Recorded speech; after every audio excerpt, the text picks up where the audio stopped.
صبا کی بختاور سے بات ہوئی تو اسے سکون کا سانس آیا اور چہرے کی وہ کھوئی ہوئی چمک بھی لوٹ آئی۔ کئی دنوں سے دل پر جو بوجھ سا تھا وہ جیسے کسی نے آ کر دھیرے سے اتار دیا ہو۔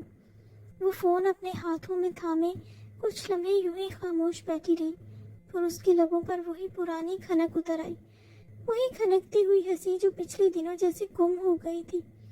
گیتی جو صبح کے قریب ہی بیٹھی چائے کے کپ سجا رہی تھی، اس کی ہنسی سن کر چونک سی گئی، پھر ان کے چہرے پر اطمینان کی ایک لہر دوڑ گئی۔ اس نے دل ہی دل میں شکر ادا کیا، اللہ کا شکر ہے، لگتا ہے سب کچھ نارمل ہو گیا ہے۔ اب اس کے چہرے پر سکون آ گیا۔ دسترخوان پر خوشبودار کھانے سجے ہوئے تھے، گھر والے ایک عرصے بعد اکٹھے ہوئے تھے، لہٰذا ماحول میں اپنائیت اور خوشی بھری ہوئی تھی۔ تھوڑی دیر تک سردار اسحاق اندر آئے۔ دروازے سے داخل ہوتے ہی ان کی بلند مگر محبت بھری آواز نے فضا کو بھر دیا۔ ارے بھائی، یہ تو بڑی رونق لگی ہوئی ہے۔ وہ بولتے ہوئے مسکرائے، پھر عریض کی طرف مڑ کر کہا، ہاں بھائی، تم سب لوگ تو آ گئے مگر اپنے والدین کو ساتھ کیوں نہیں لائے؟ عریض شرارت سے بولا، ہم نے سوچا ان کو بھی سکون کرنے دیا جائے۔ سردار اسحاق نے ہنستے ہوئے اس کے کندھے پر ہاتھ رکھا، آرام؟ یہ عمر ہے آرام کی؟ بھائی، اگلی بار تم ان کو بھی ساتھ لے آنا ورنہ ہم ناراض ہو جائیں گے۔ یہ کہہ کر وہ زور سے ہنسے تو محفل میں کہکوں کا شور گونج اٹھا۔ ہر چہرے پر مسکراہٹ تھی، ہر لفظ میں اپنائیت کا رنگ۔ یہ وہ لمحے تھے جنہیں دیکھ کر لگتا ہے کہ زندگی ابھی بھی خوبصورت ہے۔ کھانے کے دوران سب نے مل کر پرانے دنوں کی باتیں چھیڑ دی، چمچوں کی کھنک، برتنوں کی آوازیں، یہ سب منظر جیسے کسی پرانی فلم کا خوشگوار سین لگ رہا تھا۔ نگینہ بیگم بولی، اگر آج بیلا اور شابیر شاہ بھی ہوتے تو کتنا اچھا ہوتا، سب مل کر کھانا کھاتے، لیکن بیلا کی طبیعت کچھ خراب تھی، اس وجہ سے اس نے آنے سے انکار کر دیا۔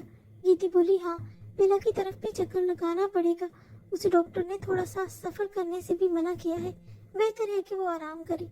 لاج بھی گھر جانا چاہتی تھی، اس کو ریتا نے آج ہی بتایا تھا کہ بی جان کی طبیعت اچانک خراب ہو گئی تھی، اس لیے وہ بھی بی جان کی طبیعت کا پتہ کرنے گھر جانا چاہتی تھی۔ اسی پروگرام کو بناتے ہوئے انہوں نے کھانا کھایا اور کھانے کے بعد چائے پی۔ صبح چپ چاپ چائے کا کپ تھامے بیٹھی تھی، دل کہیں اور تھا، بختاور کے پاس۔ اسے یاد آ رہا تھا کہ فون پر اس نے کتنی مختصر بات کی، کتنا کچھ کہنا رہ گیا۔ اس کے دل میں شکوے اب بھی تھے، مگر ان شکووں کے نیچے محبت کی تہ گہری تھی۔ اس کے دل میں اب ایک عجیب سا اطمینان تھا۔ محبت کے سفر میں وہ لمحہ سب سے قیمتی ہوتا ہے جب آپ کو یقین ہو جائے کہ دوسرا شخص اب بھی وہی ہے۔ چائے پیتے ہی وہ لوگ اپنے گھر کے لیے نکلے تھے۔ ادھر بختاور ابھی بھی کھڑکی کے پاس کھڑا تھا، فون رکھ دینے کے بعد بھی اس کے کانوں میں صبا کی ہنسی گونج رہی تھی۔ اس نے دھیرے سے آنکھیں بند کی اور محسوس کیا کہ جیسے دل کے اندر کوئی روشنی پھر سے جل اٹھی ہو۔ رات آگے بڑھتی گئی، رات کی ہوا ٹھنڈی ہو چکی تھی، دور درختوں کے پتوں کی سرسراہٹ اس خاموشی میں ایک خوبصورت ردھم پیدا کر رہی تھی۔ رات کا سناٹا پوری حویلی پر چھایا ہوا تھا، بڑے ہال کے کونے میں لٹکتی گھڑی کی ٹک ٹک جیسے ہر گزرتے لمحے کے ساتھ کلثوم بیگم کے دل کی دھڑکنوں کو اور تیز کر رہی تھی۔ وہ اپنے کمرے کے پردے ہٹا کر کبھی صحن کی طرف دیکھتی، کبھی بند دروازے کو، آنکھوں میں نیند کا شائبہ تک نہ تھا۔ ان کے دل پر جیسے کسی نے بھاری پتھر رکھ دیا ہو۔ ان کی راتوں کی نیند، دن کا چین سب چھن چکا تھا۔ ایک طرف پورب سے رابطہ نہ ہونے کا مسئلہ تھا، وہ پاگل لڑکی جانے کہاں اور کس حال میں ہوگی۔ کوئی ایسا شخص جو اسے سمجھا سکے، کوئی جو اس کے بگڑے ہوئے جذبات کو قابو میں لا سکے۔ کلثوم بیگم اچھی طرح سے جانتی تھی کہ اگر بات ہاتھ سے نکل گئی تو سب برباد ہو جائے گا، مگر دوسری طرف ایک اور خوف ان کے وجود میں سرسراتا پھر رہا تھا، سردار ہارون کی خاموشی۔ وہ جانتی تھی کہ ان کے شوہر کا غصہ لفظوں میں نہیں ہوتا، ان کی آنکھوں کے اشارے میں طوفان چھپا ہوتا ہے، جس دن وہ چپ ہو جائیں سمجھ لو زمین کے نیچے لاوا پک رہا ہے۔ اور آج سردار ہارون خاموش تھے۔ انہوں نے زندگی کے 25 سال اس شخص کے ساتھ گزارے تھے، ہر انداز، ہر موڈ، ہر خاموشی کو پڑھنا سیکھ لیا تھا۔ وہ جانتی تھی کہ جب وہ یوں خود کو स्टडी रूम में बंद कर लेते हैं तो मतलब कुछ ना कुछ दिल में चल रहा है। और यही वो लम्हा था जो कुलसूम बेगम के दिल में दहशत बनकर उतर रहा था। वो चुपचाप चलती हुई स्टडी रूम के दरवाजे तक आई। अंदर से मध्यम रोशनी बाहर आ रही थी। दरवाजे के नीचे से किताबों के सफ़ात पलटने की हल्की आवाज आ रही थी। कुलसूम बेगम के कदम जैसे जमीन में धंस गए हों। दिल चाहा दरवाजा खोलकर पूछ ले, हारून साहब आप इतने खामोश क्यों हैं? मगर जुबान गंग हो गई। वो जानती थी ये वो वक्त नहीं। कुलसूम बेगम के जहन में बार बार वही ख्याल गर्दिश कर रहा था, अगर उन्हें पता चल गया कि मैंने हुरब के साथ मिलकर ये सब किया है, अगर वो जान गए कि इस फैसले में मेरी रजामंदी भी शामिल थी। उनके दिल में जैसे बिजली कौंध गई। क्या पता उनकी 25 साल रफाकत की डोर एक पल में टूट जाए। उन्होंने आहिस्ता से सांस खींची, मगर दिल की धड़कन फिर भी काबू में न आई। दरवाजे के करीब खड़ी वो बार बार कदम आगे बढ़ाती, फिर रुक जाती। कमरे की खामोशी में उनकी जेवरात की मामूली झलक भी उन्हें खौफजदा कर रही थी। उनका दिल कह रहा था अंदर जाए, मगर दिमाग चीख कर मना कर रहा था। हारून अब वो नहीं जिनसे सवाल किए जा सके। वो अब सोच रहे हैं और उनकी सोच खतरनाक होती है। वो दीवार से टेक लगाकर खड़ी हो गई, चेहरे पर थकन, आंखों में खौफ और लबों पर बेबसी। उनके जहन में वो तमाम लम्हे घूमने लगे जब सरदार हारून उनके लिए साया बने थे। कभी गुस्से में भी उन्होंने आवाज बुलंद नहीं की थी, कभी हाथ नहीं उठाया था, मगर उनके लहजे में एक ऐसा रोब होता था जो किसी सजा से कम नहीं था। यही रोब आज कुलसूम बेगम को अंदर से हिला रहा था। उन्हें महसूस हो रहा था कि जैसे दीवारों में छुपी हवा भी उन्हें ताने दे रही हो। वो खुद से कहने लगी, काश मैंने हुरब के मामले में खुद को पीछे रखा होता, काश ये सब ना किया होता। बाहर से इनमें दरख्तों की शाखें हवा में हिल रही थी। कहीं दूर कुत्तों की भौंकने की आवाज सुनाई दी। कुलसूम बेगम ने आहिस्ता से अपनी चादर संभाली और एक आखिरी नजर स्टडी रूम के दरवाजे पर डाली। वो दरवाजा अब उनके लिए दीवार बन चुका था और इस दीवार के पीछे छुपे सरदार हारून एक ऐसा तूफान बन चुके थे जो किसी भी लम्हे सब कुछ बहा ले जाने वाला था। रिदा की पलकें शर्म से बोझल थी। आज कुछ तो खास था। फिरोज शाह के उसके यूं नजदीक आने में जैसे हवा में कोई अनोखी खुशबू घुल गई हो। वो अपने ही लहंगे के घेर में सिमटी बैठी थी, चेहरा गुलाबी हवाओं सा दहकता हुआ, आंखों में झुकी हुई हया जैसे चिराग जलाए बैठी हो।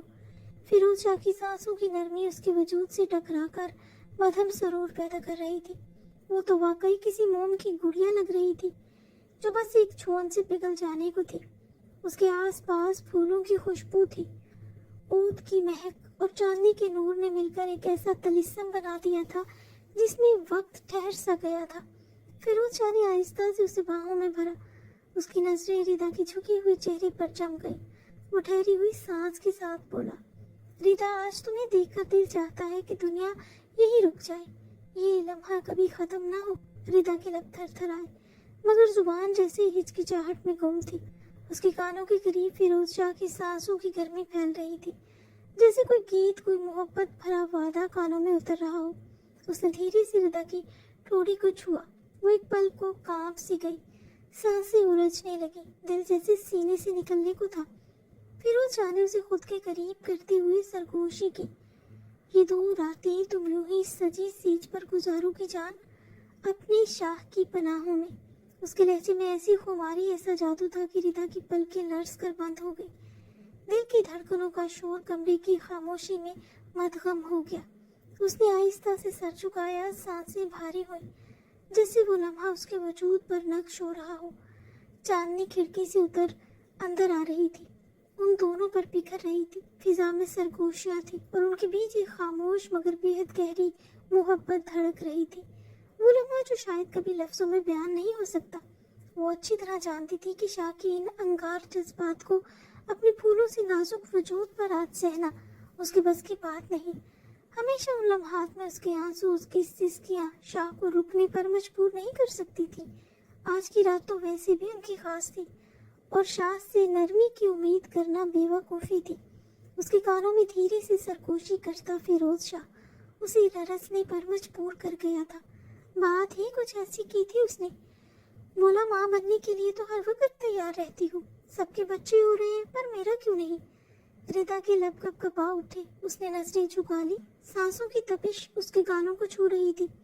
फिरोज शाह की आवाज में शरारत भी थी, चाहत भी, मगर उसके लहजे की शिद्दत ने रिदा का दिल धड़कने पर मजबूर कर दिया।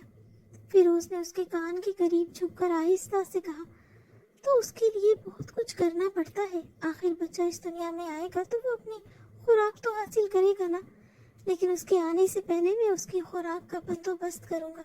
ये कहते हुए उसने उसके चेहरे पर बिखरे बालों को उंगलियों से हल्का सा हटाया।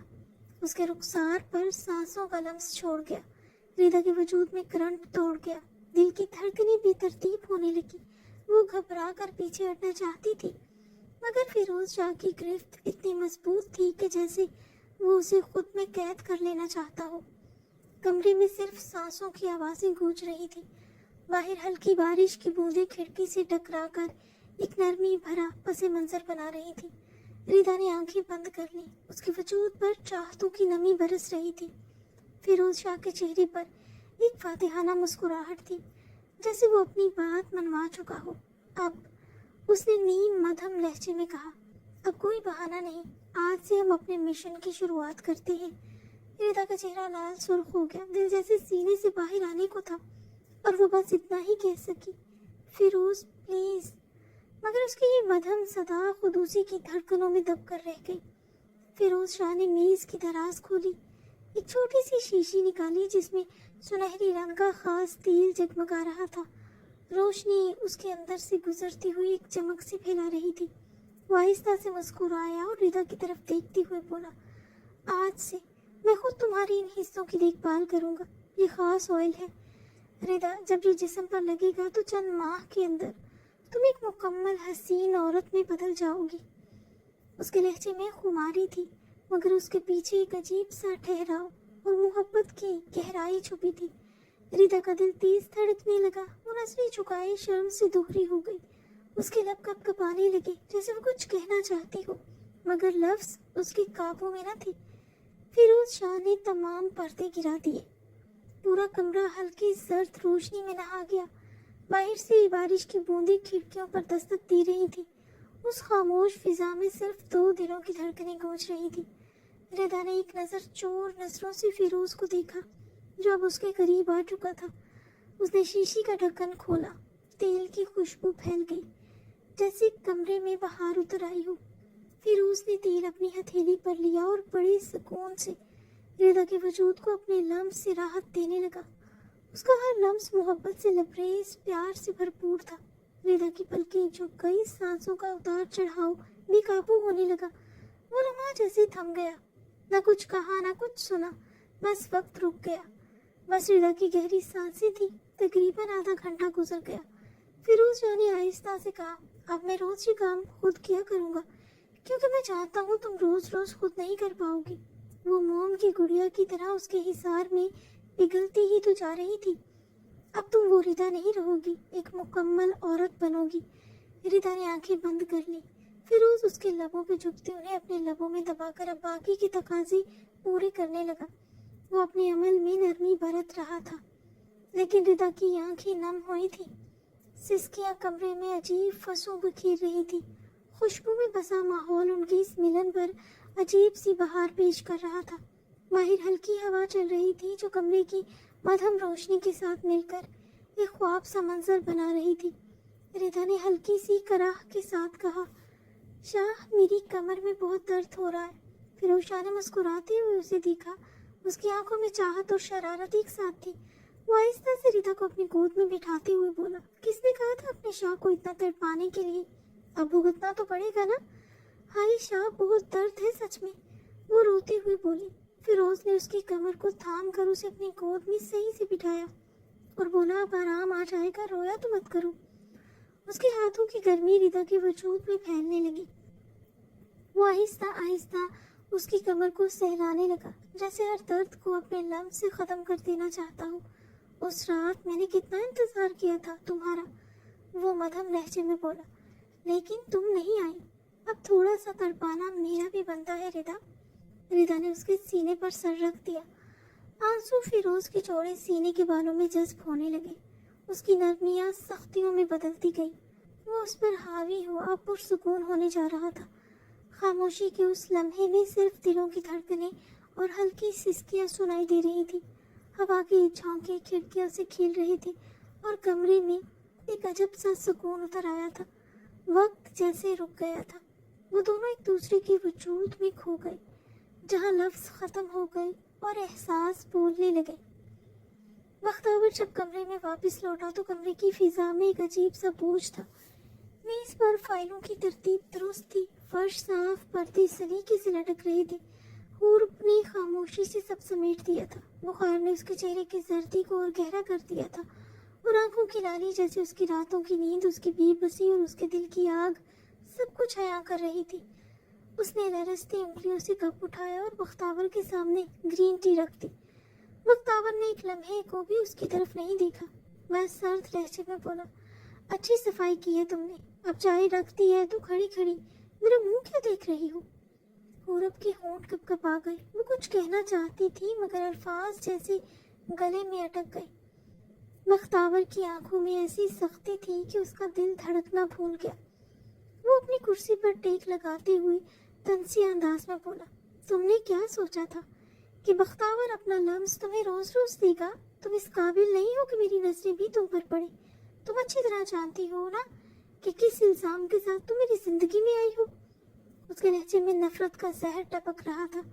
ایسی عورتیں جو چور راستوں سے کسی کی زندگی میں داخل ہوتی ہیں، انہیں صرف ضرورت کے وقت یاد کیا جاتا ہے، اور مجھے فی الحال تمہاری کوئی ضرورت نہیں ہے۔ حورب کا رنگ اڑ گیا، اس کے لبوں پر کوئی لفظ نہ آیا۔ اس کا جیسے سارا وجود بکھر گیا ہو۔ وہ بس خاموش کھڑی تھی، مگر آنکھوں سے بہنے والے آنسو اس کے ضبط کی گواہی دے رہے تھے۔ بختیور نے پھر کہا، اب یہاں کھڑی کھڑی کس انتظار میں ہو کہ میں آؤں اور پیار سے تمہیں کہوں کہ حورب تمہیں بخار ہے، آؤ بیٹھ جاؤ؟ تمہیں لگتا ہے کہ میں تمہاری حالت دیکھ کر نرم پڑ جاؤں گا؟ وہ تلخی سے ہنسا، ایک ایسی ہنسی جو خنجر کی طرح چیرتی گئی۔ میری طرف سے چاہے آج مر جاؤ، مجھے تم سے رتی برابر بھی ہمدردی نہیں۔ اس کے الفاظ بجلی بن کر حورب کے دل پر گرے۔ وہ تھمی سانسوں کے ساتھ کھڑی تھی۔ بختیور کرسی سے اٹھا، اپنی گھڑی دیکھی اور بستر کی طرف بڑھتے ہوئے بولا، اور جاتے ہوئے اچھے سے دروازہ بند کر دینا، کیونکہ میں اپنے اور صبا کے درمیان کسی تیسرے شخص کی موجودگی برداشت نہیں کرتا۔ آج مجھے اس سے بات کرنی ہے۔ کئی دنوں بعد وہ ملی ہے۔ آج میں اسے بتاؤں گا کہ میں نے کیسے اس کے بغیر وقت گزارا۔ اس کی میٹھی آواز سننی ہے، اس سے باتیں کرنی ہیں۔ تمہیں پتہ ہے حورب، میرے کان ترس گئے ہیں اس کی ہنسی سننے کو۔ یہ جملے حورب کے وجود پر تازے آنے کی طرح لگ رہے تھے۔ اس کے آنسو بے اختیار بہہ نکلے۔ اس کے ہونٹوں پر لرزتی سسکیاں تھیں، مگر وہ پھر بھی چپ رہی۔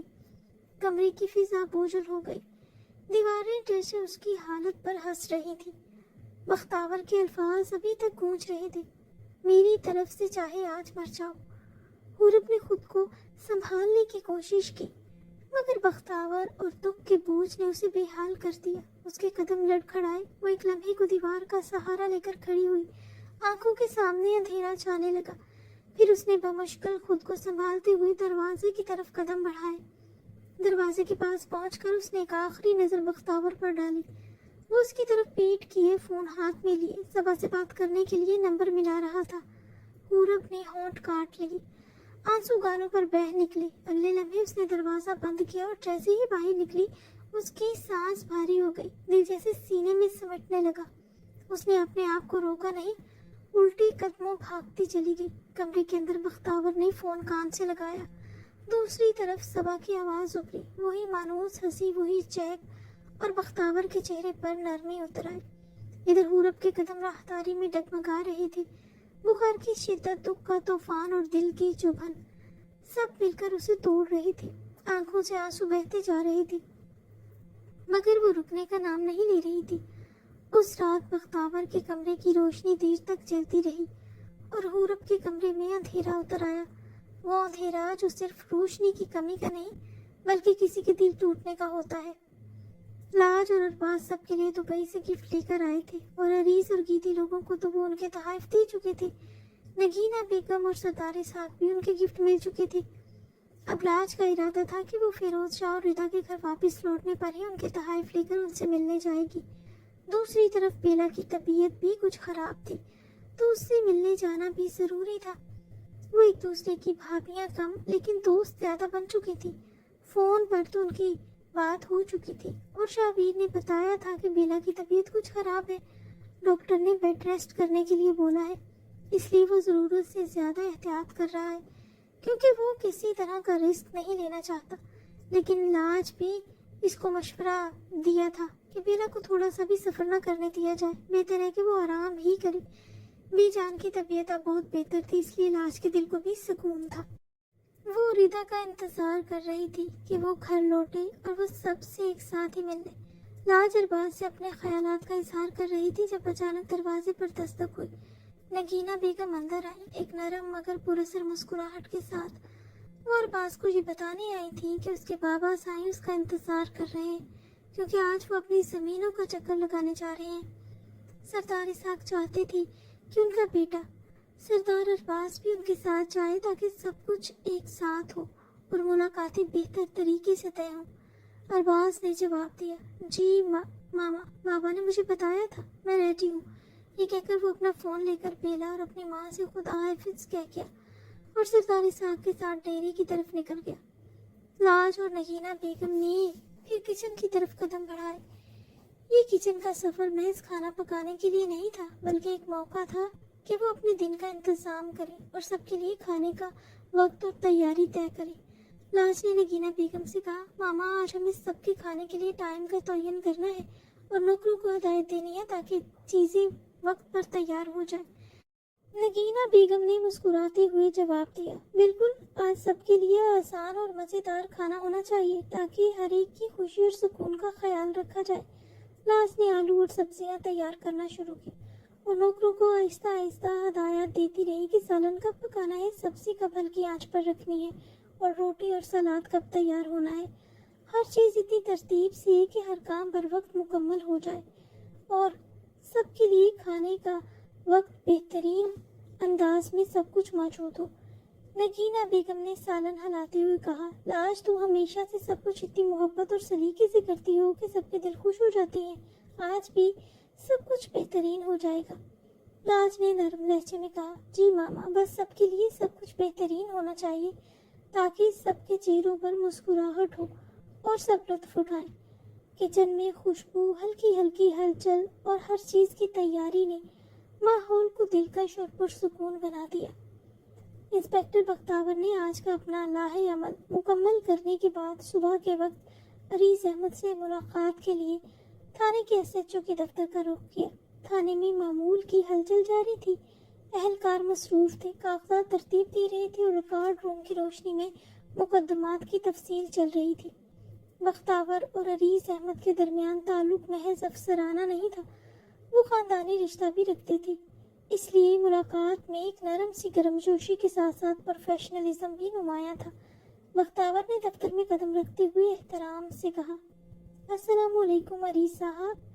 अरीज अहमद ने मुस्कुराते हुए जवाब दिया, वालेकुम अस्सलाम बख्तावर, बराए करम बैठो। इंस्पेक्टर ने एहतराम के साथ अपनी नशीद संभाली और अपनी फाइल सामने रखी। आज की मुलाकात का मकसद वाज़ह करना ज़रूरी है। तंजीमी सियाह का मंजर आम से गायब होना यकीनन खुशाइंद है, लेकिन इसके पसे पर्दा अनासिर अभी भी सरगर्म है। हमारा फ़र्ज़ है कि हर कदम सोच समझ कर उठाया जाए। अरीज अहमद ने आहिस्ता से सर हिलाया और कहा, बख्तावर, मैंने भी कुछ गैर मामूली मुशाहदात किए हैं। थाने के इर्द गिर्द कुछ हरकत मामूल से हटकर महसूस हो रही हैं। हमें मुहतात रहना होगा। बख्तावर ने नोटबुक खोलते हुए कहा, ये मालूमात इंतहाई अहम है। हर कार्रवाई दस्तावेजी शक्ल में होनी चाहिए और अहलकारों को वाज़ेह हदायत जारी की जाए। हमें किसी भी गैर मुतवक्का सूरत हाल के लिए पहले से तैयार रहना होगा। थाने में खामोशी, घड़ी की टिक टिक और अहलकारों की मामूली हलचल के बीच ये मुलाकात एक तबीज़ और थ्रिलर सा माहौल पैदा कर रही थी। अरीज अहमद ने कंप्यूटर की तरफ इशारा करते हुए कहा, तमाम केसेस की पेशरफ्त और रिपोर्ट्स का तज्जिया करें ताकि किसी भी खतरे से कबल हम मुकम्मल तौर पर तैयार रहें। उनकी नज़रें एक दूसरे पर पड़ी। खामोशी में एक मजबूत अज़्म और भरोसे का एहसास झलक रहा था। تھانے کی ہلچل کے بیچ یہ ملاقات محض ایک رسمی کارروائی نہیں بلکہ ایک خفیہ سازش کے خلاف محتاط حکمت عملی کی شروعات تھی۔ آج اپنی ڈیوٹی سے فارغ ہو کر وہ دونوں ساتھ ہی گھر کے لیے نکلے تھے اور آج بختاور بھی عریس کی طرف ڈنر پر مدعو تھا تو وہ یونیفارم میں ہی تھا۔ دوسری طرف صبا بے صبری سے اس کا انتظار کر رہی تھی۔